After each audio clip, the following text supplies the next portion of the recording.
We've done one of these before, and we're just kind of experimenting because so many times you and I will be in a conversation and we'll say, man, it'd be really awesome to have other women involved listening to this. Is it resonating with other people? Are we just in this little vacuum? I don't think we are. And so I invited you to be part of this conversation because you always add a different dimension to what I'm thinking. You know, I come at things from a coach perspective or a spiritual director, and you're always able to just kind of see a little deeper and add rich layers to the discussion. And I love that about you. Thank you. That's a beautiful compliment. What I want to talk about today is how we as women carry these mental lists of should in our mind, right? Like, as a coach, I hear people say things like, I should be reading my Bible more.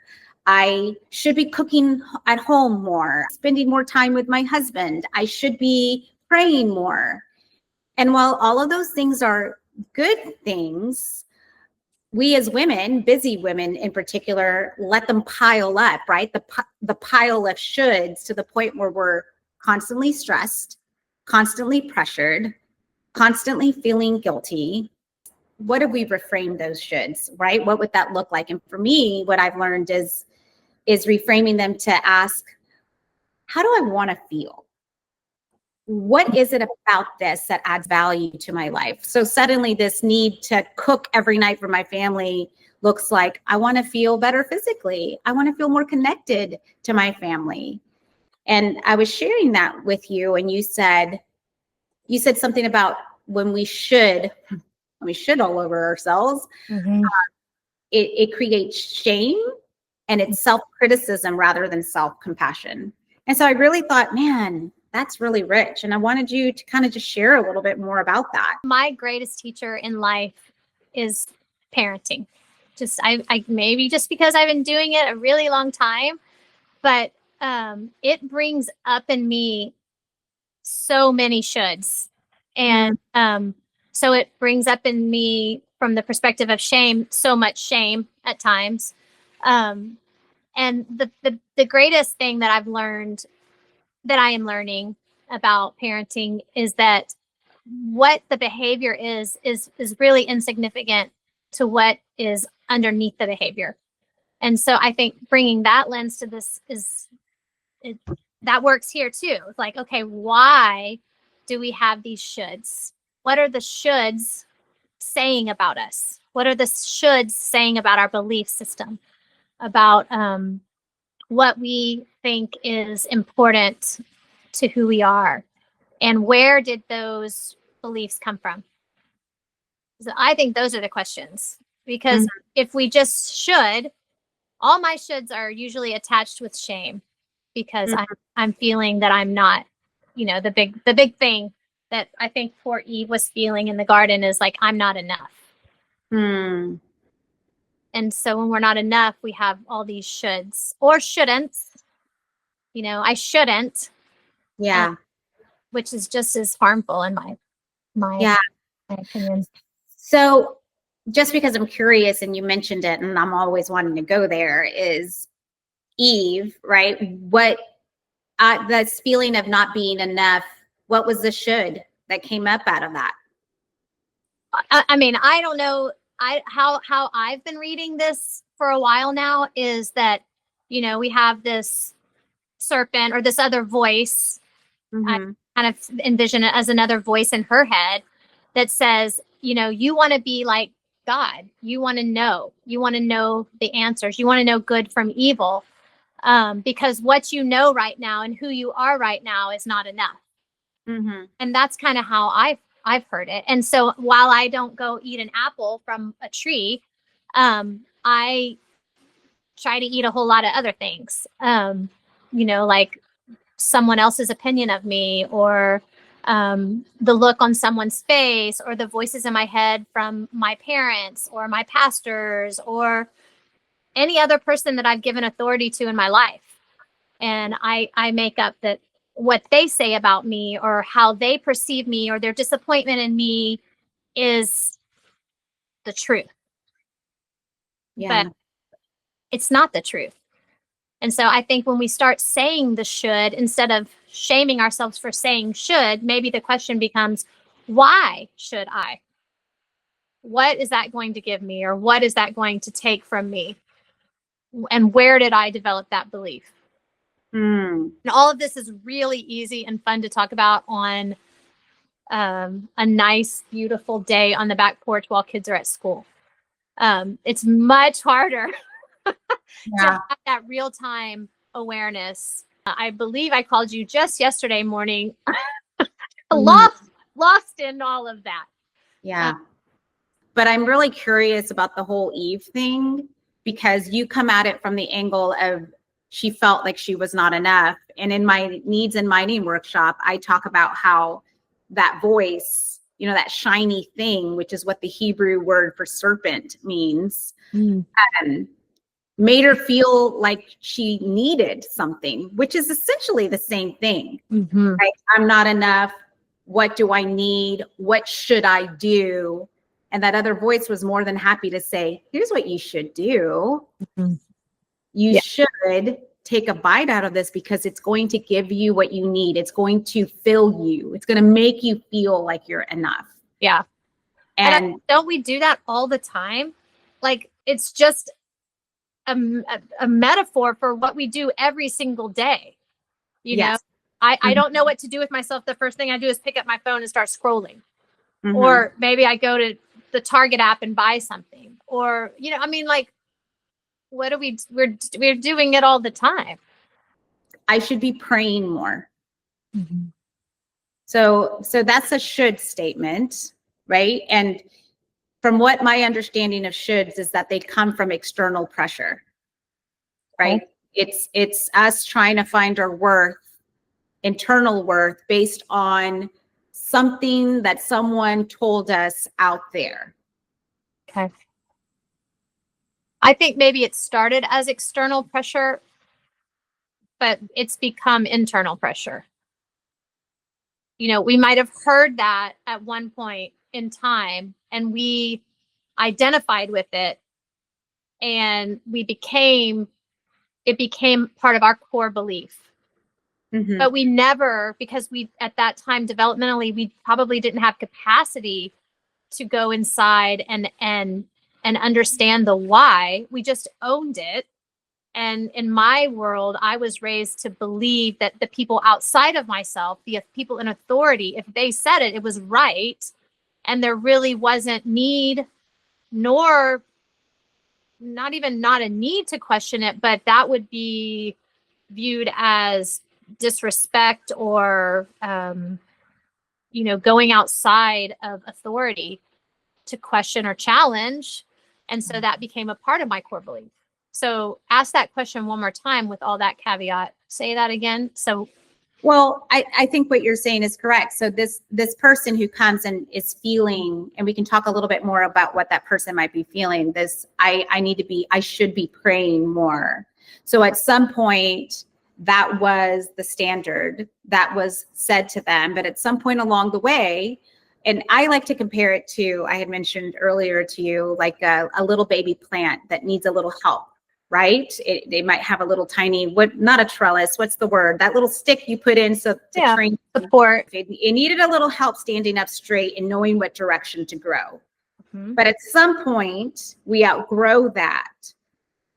And instead of coming up internally with our own truth, we're still relying on something that was given to us. But you're saying that becomes part of you at some point without awareness. So like what we would call, again, I keep talking about my workshop because this is very related to what I call the voices in my head. Yeah. Right. So the voice that's telling me, do this, or don't do that, or don't rock the boat, or you're not spiritual enough. You're not dedicated enough. You're not committed enough. You're not a good girl. So those are the voices that I've taken and internalized based off of what I thought was expected of me. Yeah, right. I think we all have that. And it takes bravery to ask ourselves if the question is, we're saying I should be praying more. I mean, the first question that just keeps popping in my head is, well, tell me about that. Like, Why? Why do you believe that you should be praying more? Mhm. Yeah. Um, I don't think we ask ourselves that. Like we just Yeah. stop with, I should be praying more. And then shame floods our bodies, and shame does not allow for growth at Mhm. all. Yeah. It just keeps us stuck. Yeah. Curiosity allows for growth. So the question is, why? Why do you feel that you should be praying more? What is Mhm. prayer? What do you mean by prayer? Like all of these questions are on the table. I want to know why. Because if I don't know why, to me, it's not of purpose. Yeah. It Yeah. doesn't align with truth. Mhm. I think it's really good to approach it from that Socratic method, right? It's let's explore, let's break this down into bite-sized pieces and expose some more surface area, right? Because when that's exposed, there's more possibilities for growth, for expansion, for awareness. And so you start with the why. I I I start with how do you want to feel? What will this do for you? Mm-hmm. Because I think that kind of softens, like I said, the corners a little bit, because then you're saying, well, because I want to feel more connected to God. I want to feel more rooted and grounded. And then you start talking about what things are needed to give you that. And then suddenly it's that it doesn't feel like obligation. It doesn't feel like a chore. It taps into your wants and desires. We do things that feel good and true to ourselves. Like Mm-hmm. we don't have to try to do them. You know what I mean? Like Yeah. to put on my pajamas at night, take off my bra, put on my pajamas, sit up on the couch. That is not hard. That's Mm-hmm. like, oh, I can't wait to do that. Mm. So the question has to be why? Because if prayer is all the things we've said it is, Mm-hmm. then we wouldn't resist. Mm-hmm. So what even is prayer? Mm-hmm. You know, is a prayer the list for the genie in the bottle? Mm-hmm. Is the prayer something we have a rote thing we say before we eat a meal each night? Is the prayer when we tuck our kids in at night? I mean, what? So what is that? And why is that something we should be doing more of? Why isn't it something we are just experiencing, like putting on our pajamas at night? I mean, those are the questions. In Yeah. my opinion.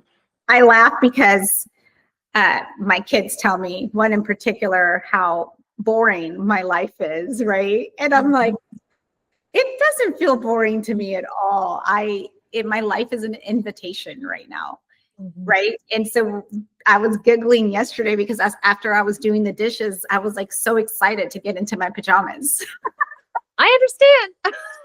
This is what the kids mean. To them, it seems boring. And to me, it is an invitation to relax and to rest after a hard day of work. Yeah. Uh, but but yes, I think what I'm hearing you say is that we set these expectations for ourselves that may have come externally, but somehow they're embedded in us, right? I call it the panel of evaluators that's Mm. constantly looking into my life, applauding or tisking me, and I have to ask myself, who are these people and do they even exist? Mm-hmm. Yeah. Right? But you're saying it's this expectation, and rather what I call reframing is seeing it as what's the invitation here? The invitation isn't to create rigid structure in your life that is only going to make you feel like a failure when you don't meet it just right. Mm-hmm. Or is it an invitation to feel a certain way, to live out of a certain value that God gave you, to take the pressure? We're so pressured Yeah. Yeah. all the time. And then we wonder why we're so stressed and why we're so closed off and disconnected. And we try to fix it by adding more shoulds. Yeah. Right. Exactly. I'm just as guilty as everyone else. I think the key, Natul, and you and I talk about this a lot, is that just becoming aware. You know, in addiction, like I read a lot about those kinds of things. And one of the things that they say is before you take away something, you need to understand what need it is meeting. And I think the same is true when we're saying well, we should be doing this and we should be doing that. Like, I guess the question we just need to asking why. What are we trying to do with that? What need are you trying to meet with the should? Yeah. Or just the should itself, like I should be doing this, or I should be doing, like, what's going on inside that makes us say that? Saying that stuff is I'm feeling out of control. So you're just speaking up. You're stopping. I should, period. Exactly. Okay. What is the need when I start saying I should be doing this? I haven't been doing this. I need to get back into this. I mean, those are all the same words. It's like, so I almost in my body just has this sense of scrambling. I gotta get it. Like I'm scrambling because everything feels like it's falling apart. So what can I pull? What can I do? And that's a very chaotic feeling. I know it because I feel it a lot. I'll eat super clean, and then all of a sudden I find myself eating 3 cookies out of the freezer that were hard as a rock. I did that last night. And just like, why did I just do that? And so I asked myself that this morning, like, instead of saying I shouldn't eat those cookies, I asked myself, why did I do that? Mm-hmm. You want to know what I came to? What? I was tired. And Kyle wanted to go watch a show, and I wanted to be with Kyle, and I needed something to jolt me. Mm-hmm. But I wasn't that conscious when I ate the cookies. I was just like, I ate the cookies. Yeah. But maybe if I would have stopped and said, what do I need? Mm-hmm. Well, I want to be with Kyle, but I'm really tired. What if I gave myself permission to just go to sleep on the couch, lay down, or maybe even tell Kyle I don't want to watch a show or whatever. But instead, like, I think I do that eating thing sometimes for a jolt of energy to wake myself up, or maybe to comfort myself, and other times. Mm-hmm. And just being aware of that. But maybe I could have met that need in a healthier way by just being aware. Mm-hmm. Does that make sense? Yeah. I think it goes back to what you said earlier. We're not asking whoever's listening to this right now, we're not saying you need to fix this. You need to fix this. You need to stop saying shoulds. We're just asking to be aware of when we say it. Take a moment to ask why. And if why sounds too daunting, in coaching, we say sometimes why puts people on the defensive. You can start with, what is it? How do I want to feel? What is it that I'm looking for? Okay. How do I? Yeah, that's right. And you may not even have an answer, but just to be aware. It sounds so simple, but it isn't.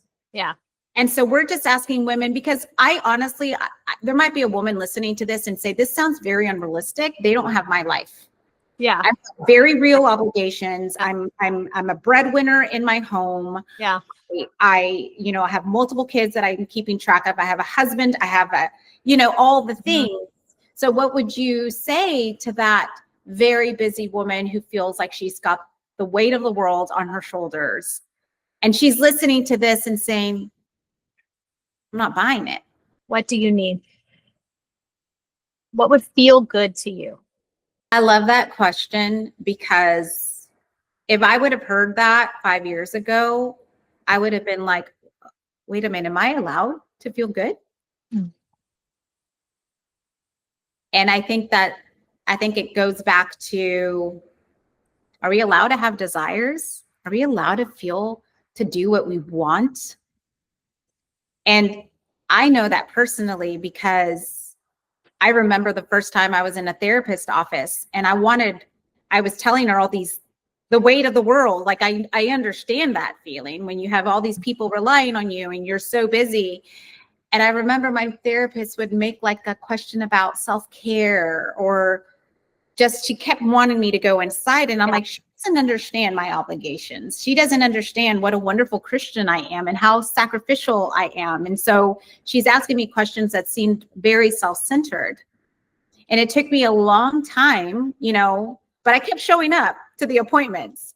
But it took me a long time to see, oh, until I love myself, until I serve myself in these ways, I can't really give the best of myself. I think it was important for me to make that connection. How do you be a friend with someone who's got all these things that makes them perfect and right?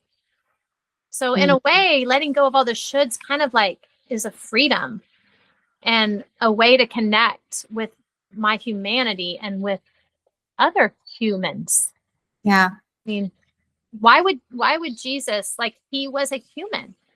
Oh, yeah. Like, what would be the point of that? Unless it was to show us humanity. Saint Irenaeus said, the glory of God is a human fully alive. Didn't Gandhi say too? He loved this Jesus, but his followers, not so much. Yeah. Because I think you said it, you become rigid and closed. And so being part of human is like, how do we open ourselves up? The saddest thing, Natul, is we are in denial about it. We don't see it. We don't see it. I don't see when I'm trying to be this perfect parent. This perfect parent keeps me from connecting with this very imperfect child, because I'm imparting all my perfect parenting paradigms and expectations on this child who can't meet those. And then it keeps me disconnected from my own humanity. I think what I'm hearing you say is, where is the unmet need? And self-criticism and judgment is not going to get you to that answer. It's more of self-compassion, taking time, and just saying, where is this coming from? And you may not get an answer to that, but being consistent with taking the time to ask. For me, that I should be more involved at my kids' school. I'm just throwing that out there. That could be something that I toss out. That doesn't really bring value. I'm doing it out of a should because I care what people think of me. Right. There's your why. Yeah. Why? Yeah. But not because that's just adding another thing to my plate, another thing to feel guilty about. Yeah. And so we just have to be honest, because for me, bottom line is it's unsustainable. You can only juggle shoulds for so long. Well, and is it authentic to you? Right? Like, that's the other thing. When we live outside of our own authenticity, it's not even real. So all the accolades we're getting can feel like we're an imposter. You might always find some area of your life where you're feeling out of control. So where is that? Where is that area that we're feeling out of control? And dig into it, because that might not meet the real need you have. Yeah.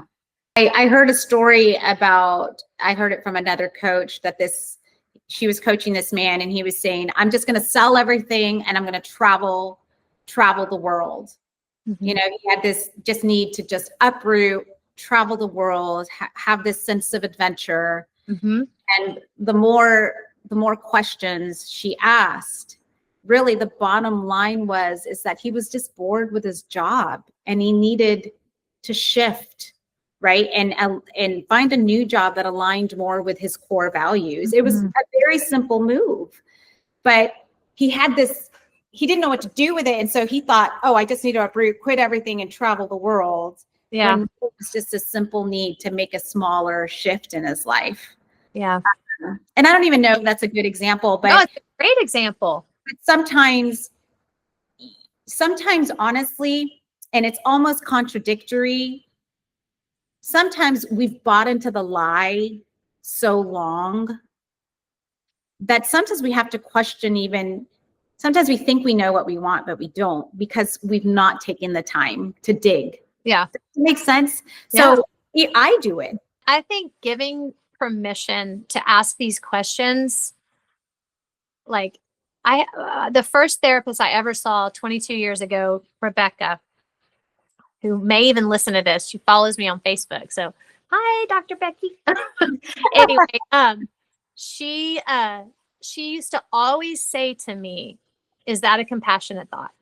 Mm. And it was probably most likely her following up, I should do this. I should be that. I need to be more like this.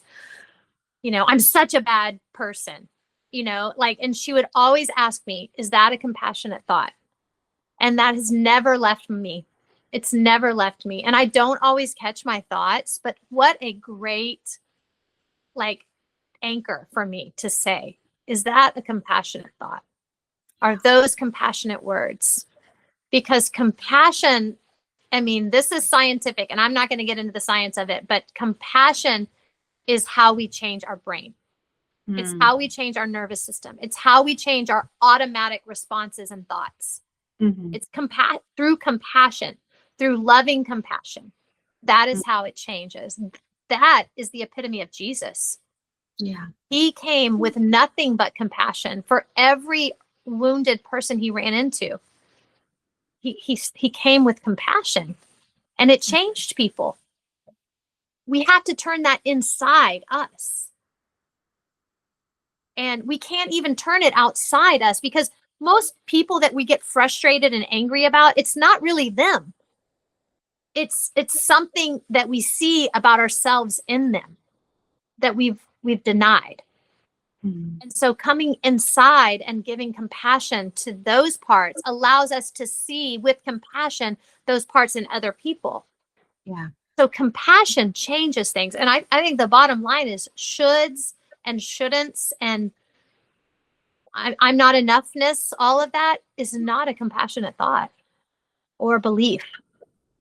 I agree. And I love that you use Jesus as the ultimate example, because I think a lot of people will say, well, everything you're talking about sounds self-centered and selfish, or like self-care. And going back and reading the gospel, Jesus took time for himself. He didn't do anything that was outside of his own timing and God's timing. He drank wine and ate good food with his friends. He accepted help, financial help from his supporters. You know what I mean? So he stayed true to who he was and was able to serve freely from a place of authenticity and love. Mm-hmm. And I think for me, that's really important, Tara, because like Paul says, he was the Pharisee of the Pharisees. I was the zealous of the most zealous for scripture, for living a Christian life, for giving sacrificially, for doing all the things, right? And when I first started to hear this, it felt and sounded so wrong, because we as humans, we kind of translate new is dangerous. It's kept humans and animals alive for right? This instinct. Mm-hmm. If it's new, it's dangerous. Mm-hmm. But yet we still keep moving forward with curiosity. And I think that's what I did. Mm-hmm. I kept, even though I was like, ooh, I had my sensors. I still kept moving forward cautiously. And now it makes so much sense. And I think that's why we're having this conversation. We want to say it's okay to keep stepping forward, even if it doesn't feel comfortable at first. Right. Yeah. Yeah. I think it made me think of another scripture, a parable where Jesus talks about taking the plank out of our own eye. It takes inward reflection. It takes time to look inside to recognize that we have a plank in our eye. And I always heard that as very harsh, like, take that plank out of your own eye, you hypocrite, right? Mm-hmm. And I believe that was said, that it is hypocritical to focus on somebody else, but that's what we do all the time. We walk around in a guise of serving and helping other people, of saving other people. We do this all the time. And really, we alienate people by trying to do that, because we don't look inside ourselves and see that the very thing that we are so worried about the other person about is a character, is a belief or a deep intrinsic held belief or behavior of my own. Yeah. And that is what I think, I mean, very introspective. But we have to stop focusing of all of these people outside that we're trying to, I mean, to use the word from my childhood is very triggering, is to save. Like, I can't save anybody. Mm. And Yeah. and if you think you can, I don't even, maybe you're not a parent, maybe you haven't parented a kid who's ever gone through anything hard, but you cannot fix another person nor save another person. Your salvation and their salvation, nobody's like, none of that. I just don't believe that. I think you're right. I think all of us are serving and helping with big planks in our eyes, and it breeds resentment. And I think bottom line is a lot of us women have that, a little bit of resentment, a little bit of a victim mentality. You know, when we start talking about schedules and our kids' schedules and all, I'm sometimes like, you have the power to change this, right? I want to say that. And I say that to myself too, when I get into that mode. Yeah. Oh, I have to do this, or I have to, I have the power to change this, to say no. Yeah. Right. And to, but it takes, again, you've mentioned the word bravery. It's interesting, as I was doing a little research, we think that when we're doing all the shoulds that we're virtuous and responsible because it feels good to do those things. And the word virtuous, it didn't always mean what it means today, which is morally pure and good. It meant to be valiant, courageous, and to have bravery. Yeah. And so it kind of changes the shifts a little bit. What is virtuous would be me trying to be morally good and pure. Really, what God is calling us is to be brave and courageous. And that is stepping into your soulful self, which sounds so beautiful, and we all want it. But it turns out for me, it's one of the hardest things in the world to do. Yeah, agreed. It is. But you know what? As all hard things, it's better to do it together. Agreed. And I think that's what you and I and the other ladies that we're working with on these retreats and workshops are trying. We're trying to meet a need in ourselves. Yes. We're trying to meet a need for ourselves that is a need for connection, authenticity, and just a place to be seen, a place to be heard, a place to practice giving and receiving love, a place to, where I can, when I'm struggling in that giving and receiving love, where I can be with someone who's going to just not who believes in me, that I am going to turn back inside and pull that plank out of my eye. But I'm not going to do it if you sit in here and hold it. I already know where I'm lacking. But you just being there to receive it, it gives me the space to see it for myself. Yeah. If you start telling me all the ways that I'm lacking, I will start to be defensive and I will never see it. Yeah. But if you just let me say it, I see it really quickly. Even just I start talking to you. I saw my victimhood yesterday when I shared. I saw it. You didn't need to tell me. I saw it for myself. You just gave me a space to voice it and to hear myself. And I think that's the space that you and I and Alicia and Mary are trying to create. That's beautifully said, Tara. And so speaking of which, I will be having another needs and values mining workshop in my home December 6th. If anyone's interested in local, we're also talking about putting our Restory retreat together in the spring. If you're interested, if anyone's interested in that, you can just ask to join the newsletter and we'll keep you updated. I know Tara has a podcast, a Mama's Well podcast, that she's thinking about. Resurrecting. Yes. And so we're moms ourselves, and I am all about living the slow life. So these things they're trickling in. Like I said in my workshop, we can't make this journey less bumpy, but we can certainly try to help it make it less lonely. And I think that's what we're trying to do here. And so this is our attempt to just be real with people and give women permission to take a moment to have some compassion and to ask some questions. And we're doing it together. We're not going to try to fix each other. That's right. No fixing. All right, Tara, thank you so much for this. Thank you. I love you, friend. Love you too. And I'll connect with you. I'll see you this weekend. Okay. Sounds great. Bye.